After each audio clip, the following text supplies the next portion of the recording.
Salut la team, j'espère que vous allez bien. On se retrouve pour la liste définitive des lions, des 27 lions sélectionnés par Rigobert Song pour participer à la prochaine CAN en Côte d'Ivoire qui va débuter le 13 janvier prochain. Après une première liste de 49 joueurs, Rigobert Song a réduit sa liste à 27 joueurs. Je vais lire avec vous la liste de ces 27 joueurs convoqués pour la prochaine CAN. Au goal, je rappelle, on a 4 gardiens.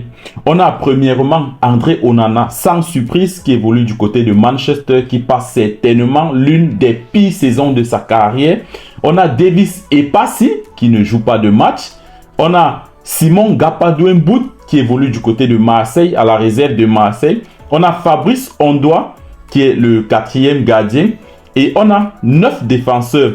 On a Christopher Wu, Junior Baptiste Chamade qui évolue à Stoke City, Noutolo qui évolue à Seattle Sound aux États-Unis, Dale Yongwa qui évolue du côté de Lorient en France, Gonzalez Oumar qui évolue du côté de l'Arabie Saoudite, on a Harold Moukoudi qui évolue du côté de AEK Athènes en Grèce, on a Jean-Charles Castelletto, le défenseur du FC Nantes, on a Malcolm Poutou Bokele, le latéral de Bordeaux en France. On a Enzo Chato qui évolue du côté de Montpellier en France. On a Ivan Neyou qui évolue du côté de Leganés, 2e division en Espagne, milieu de terrain. On a Olivier Kemen qui évolue du côté de Kayserispor, qui évoluait du côté de Kayserispor. Il y a 2 jours, il a résilié son contrat et il a signé un nouveau contrat. On a Olivier Cham qui évolue aussi du côté de la Turquie. On a André Frank Zambo Anguissa qui évolue du côté de Napoli. On a Wilfried qui évolue au championnat camerounais. On a Benjamin Elion Djongwe qui évolue du côté de Reading en Angleterre. On a Lionel Ateba qui évolue au championnat camerounais. On a Clinton J qui vient de la Turquie. On a Karl Toko Ekambi qui évolue du côté de l'Arabie Saoudite. Georges Kevin Douk, le puissant attaquant du FC Damak en Arabie Saoudite qui fait une monstrueuse saison. On a l'inévitable, l'attaquant, le grand capitaine Vincent Aboubakar qui évolue du côté de Besiktas en Turquie. On a Faris Pemi Mumbanya qui va participer à sa première CAN qui évolue du côté de Bodo Glimt. On a François Régis Mouguet, l'attaquant de Marseille. Et enfin, Franck Magri, l'attaquant de Toulouse FC. Voilà donc la liste des 27 joueurs convoqués par Rigobert Song. Dites-moi en commentaire ce que vous pensez de cette liste. On va décrypter cette liste bien après parce qu'il faut prendre du temps, voir ceux qui ont les matchs dans les jambes et voir ceux qui n'ont pas joué depuis le début de la saison. Parce que dans cette liste, il y en a qui n'ont pas joué de match depuis le début de la saison. On va voir tout ça bien plus après dans une autre vidéo. La team, dites-moi en commentaire ce que vous pensez. Pour moi, il n'y a pas trop de surprises dans cette liste. Il n'y a pas trop de surprises parce que Rigobert Song a fait avec ceux-là qu'il a appelés régulièrement lors des matchs de qualification. Il n'y a pas trop de surprises.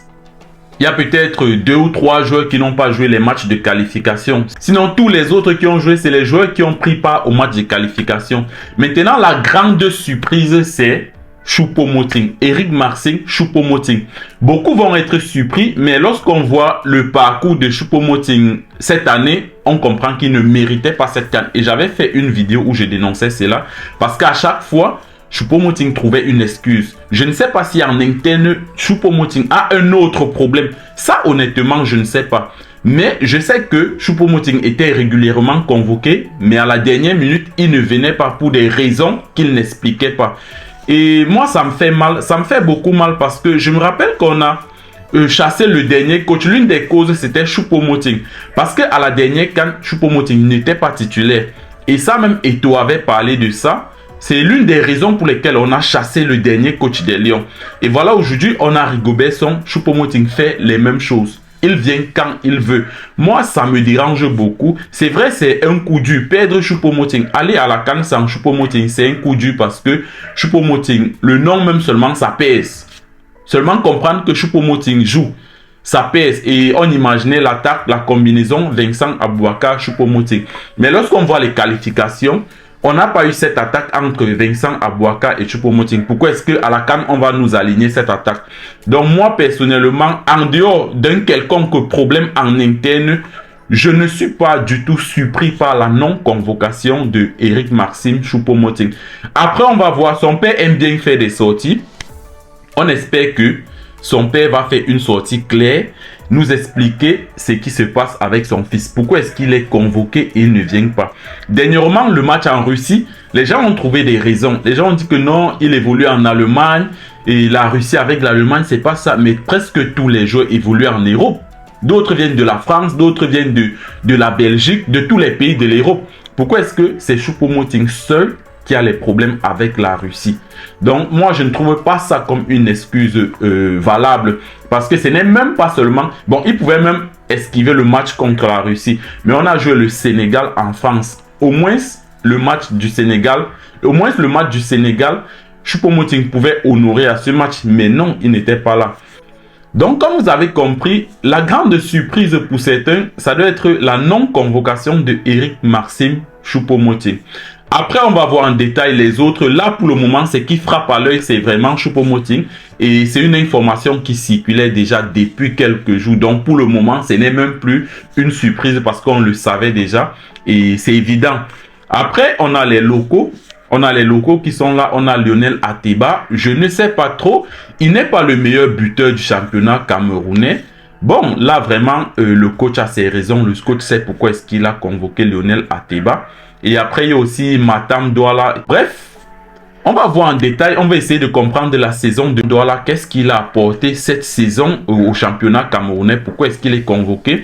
On va aussi encore entrer en profondeur. Essayer de comprendre pourquoi Lionel Ateba. Parce que lorsqu'on dit attaquant, généralement, on pense plus au meilleur buteur. Mais je pense que Lionel Ateba n'est pas le meilleur buteur.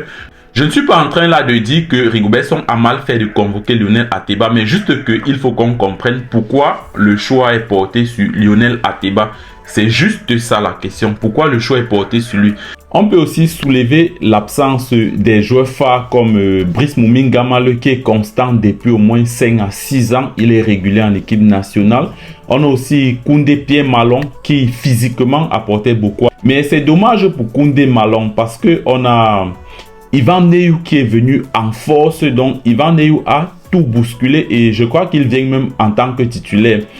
Là aussi, c'est dommage vraiment pour Jérôme Gomme. Malgré ses belles performances en club, Jérôme Gomme n'est pas retenu par Rigobert Song. Faye Collins, je ne sais pas pourquoi Rigobert Song a mis Faye Collins dans une liste de 49 joueurs. Pourtant, il n'a pas de club. Et aujourd'hui, liste de 27 joueurs, il n'est pas là. Ce n'était même pas utile de donner espoir à Faye Collins. Pour moi, je pense que ce n'était pas nécessaire de redonner espoir à Faye Collins.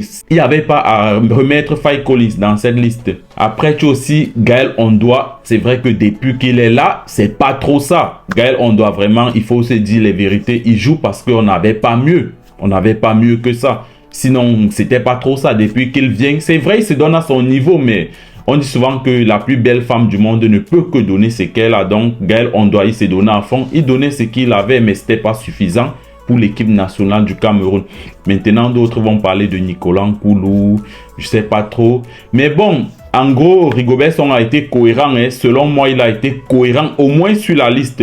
Après, maintenant, il faut être cohérent aussi match après match. C'est-à-dire, tu mets un 11 entrant. Selon ce qu'ils ont produit, selon ce que les remplaçants ont apporté, tu sais comment tu te positionnes au second match. Donc pour moi, Rigobert Song a été cohérent sur cette liste. Là, honnêtement, il a été cohérent sur cette liste. Je ne suis pas en train de dire que c'est la meilleure liste possible, mais il y a une certaine cohérence dans la mesure où il a convoqué des joueurs qui ont participé aux qualifications, en dehors de Choupo-Moting bien évidemment. Donc il a amené des joueurs qui ont participé aux qualifications. Maintenant, on peut signaler Mouminga Malo. C'est malheureux, c'est dommage pour Mouminga Malo parce que en ce moment, ce que Koudou est en train de faire, c'est impossible de faire sans Koudou.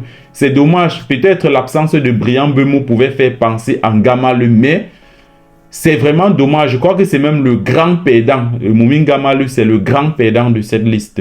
Donc la team, on se prend à la prochaine vidéo. On va plus décrypter cette liste. On va entrer en profondeur, voir le temps de jeu de tous ces joueurs, le nombre de matchs joués. Donc on se prend à la prochaine vidéo. Ciao!